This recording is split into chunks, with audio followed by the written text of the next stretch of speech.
Magandang hapon at nandito tayo ngayon sa Enang's. Gagawa tayo ng kagayat tayo ng sibuyas dahil ito sa pansat batil patong ni Enang's.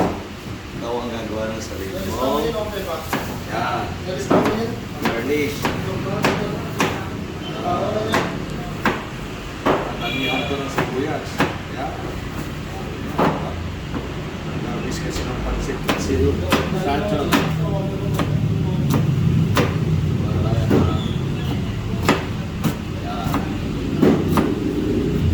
Sa amin sa tuligan. Andiyan yan, gawa ka ng sarili mo. Garnish. Ano kaya kakakaya ng pansit para paano? Ha? Thank you for. Yan, siyempre yung ating chili. Yung chili.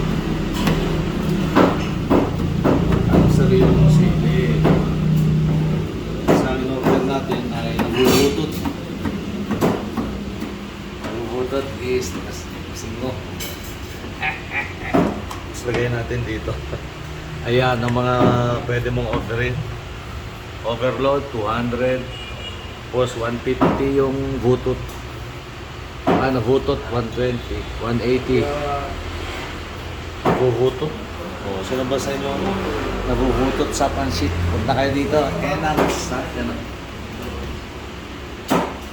Enang's Batil Patong. Dito sa Sampaloc. Maceda Street, Sampaloc. First time dito kaya dadamihan ko yung sibuyas. Dahil dyan mamaya kakain na. Alright?